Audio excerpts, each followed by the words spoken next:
Hello class 9 students. Welcome to Hindi hub with Chetna. बच्चों, क्या दोस्ती सिर्फ बातें करने का नाम है? नहीं। दोस्ती तो वो है जो एक दूसरे का हर मुसीबत में, हर परेशानी में साथ दे। वही सच्चा दोस्त होता है, वही सच्चा मित्र होता है। तो आज का जो हमारा पाठ है, आज की जो हमारी कहानी है, वो इन्हीं दो सच्चे दोस्तों पर आधारित है, जिसे हम गंगा के कक्षा 9 के अध्याय 1 में हम पढ़ने वाले हैं। तो आइए जानते हैं कि क्या कहा गया है दो बैलों की कथा में।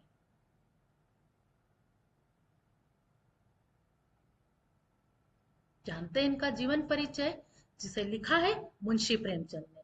तो मुंशी प्रेमचंद हिंदी और उर्दू के प्रसिद्ध कथाकार थे।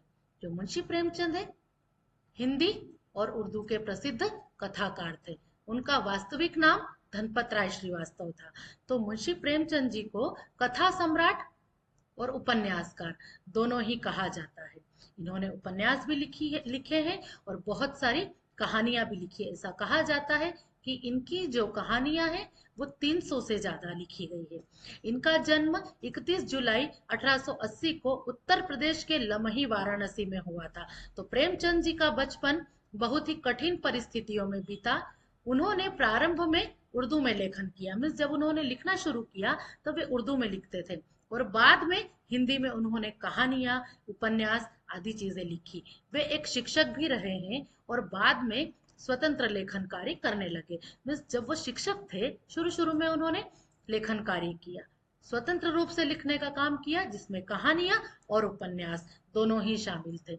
सबसे ज्यादा जिस विषय पर इन्होंने लिखा है, जिसमें समाज की सच्चाई को उजागर किया है, गरीबी, किसान जीवन और मानवता का चित्रण मिलता है। जब भी हम इनके उपन्यास पढ़ते हैं, कहानियां पढ़ते हैं, तो सबसे ज्यादा जो इनका केंद्रीय भाव रहा है, जो विषय रहा है लिखने का, वो गरीबी रहा है, किसान रहा है और मानवता का चित्रण किया है।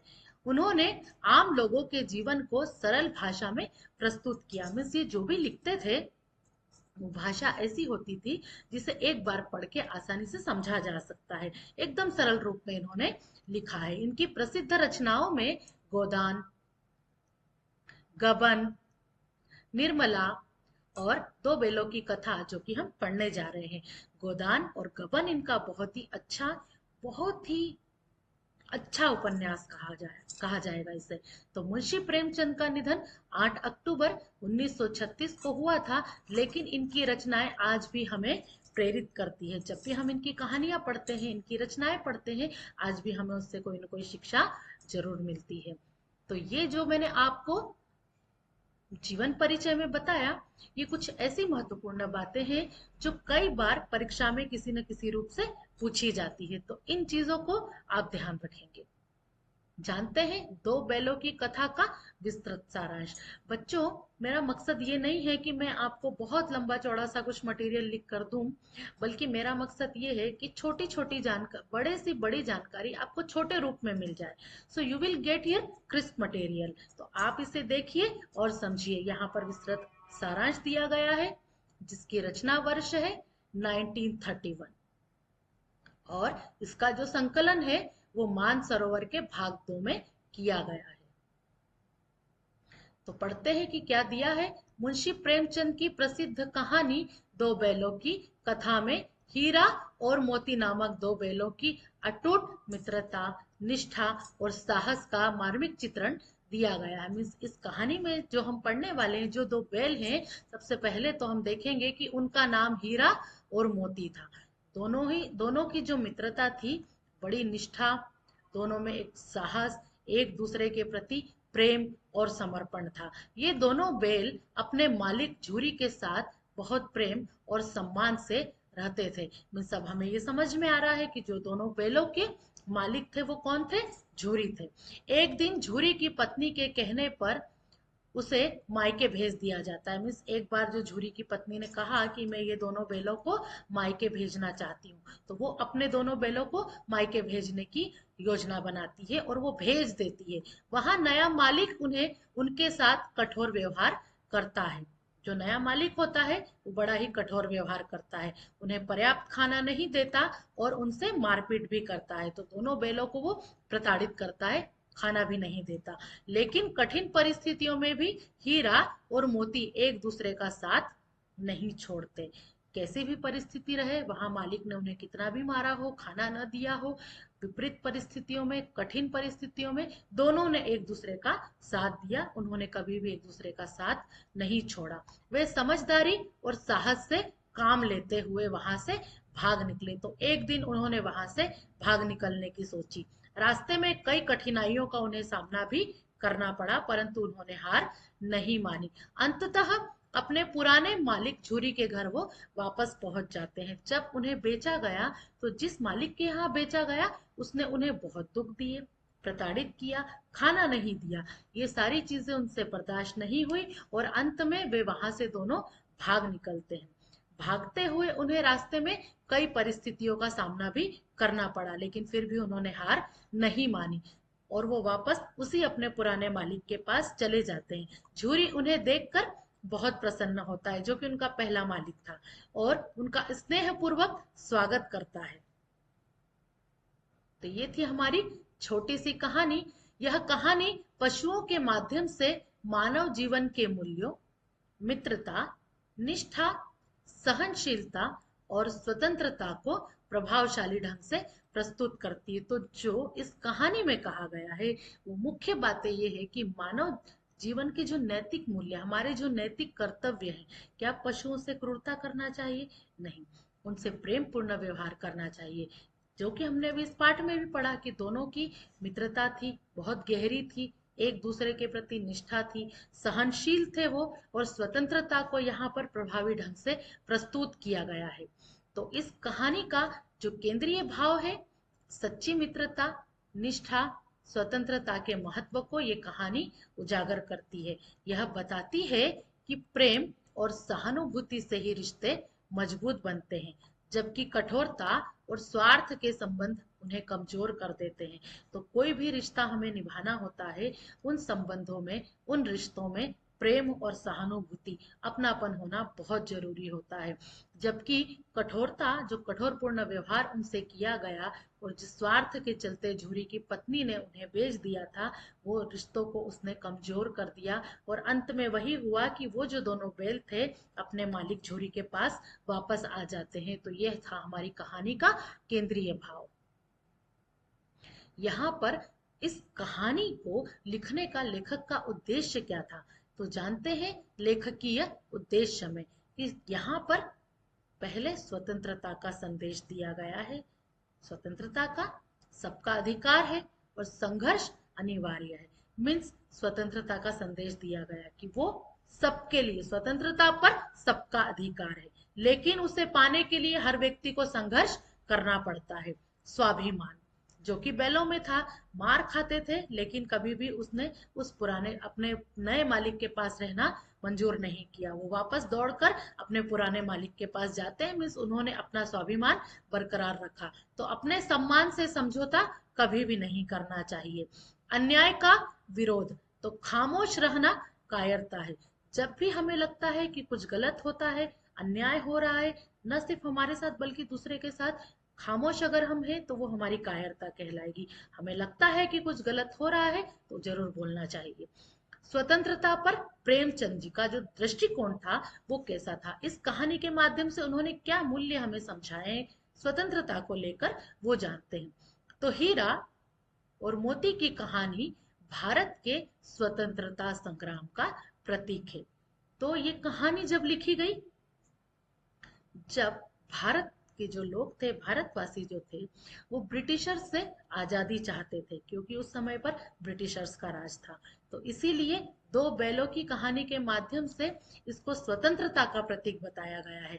जैसे बैल अत्याचार से मुक्ति चाहते थे और वो भाग निकले वहां से, वैसे ही भारतवासी अंग्रेजों से आजादी के लिए प्रयासरत थे। भारतवासी भी जो थे वो अंग्रेजों से आजादी चाहते थे।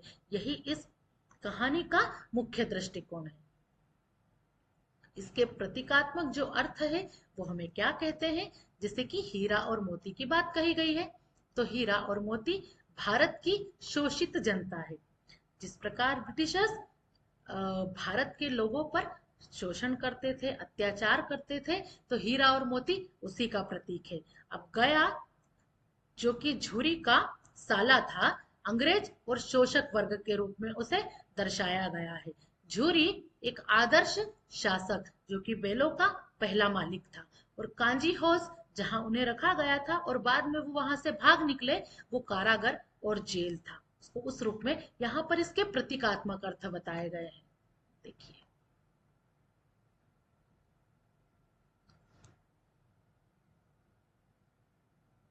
तो इस कहानी से हमें क्या सीख मिलती है? सच्ची मित्रता, हीरा का मोती के लिए वापस जाना, आत्मसम्मान, काम करने से इनकार करना और हड़ताल करना। दोनों ने, जब उसे मारा गया, मारकर नया मालिक काम करवाता था, उन दोनों ने हड़ताल कर दी थी। जहां पर उन्हें रखा गया था वो कांजी होस था, और वो वहां से भाग निकले थे। न कि सिर्फ भाग निकले, बल्कि उन्होंने वहां पर काम करने से भी इनकार कर दिया था, उन्होंने हड़ताल कर दी थी। तो ये उनके आत्मसम्मान का प्रतीक था। दूसरी चीज जो कही गई है, नारी सम्मान।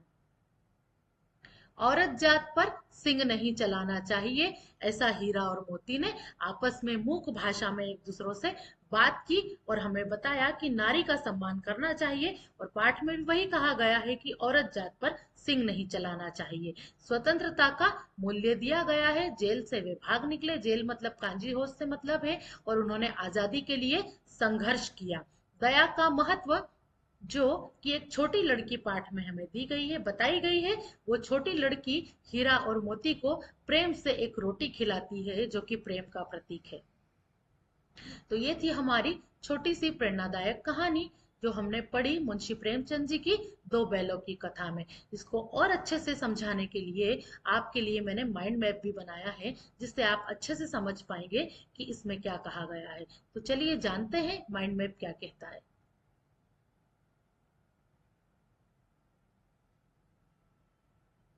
यहाँ पर पाठ का सार दिया है। यह कहानी झूरी नामक किसान और उसके दो पछाई जाति के बैल, जिसका नाम था हीरा और मोती, उनकी कहानी है।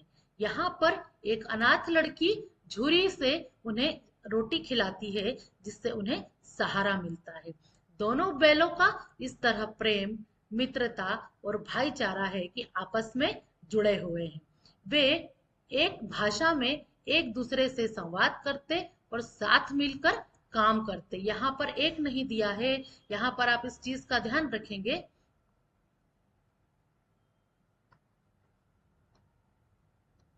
मूक भाषा में, मूक मीन्स जो बोल नहीं पाते। झूरी के चाल चलन के घर भरे जाने पर बेलों को लगता है कि उन्हें बेच दिया गया है। मीन्स झूरी का जो सॉरी जो झूरी का व्यवहार था वो कुछ इस तरह का था, तो दोनों बेलों को लगा कि वो उन्हें बेचना चाहता है, बल्कि झूरी उन्हें बेचना नहीं चाहता था। अपनी पत्नी के कहने पर वो उसे उसके मायके भेजना चाहता था।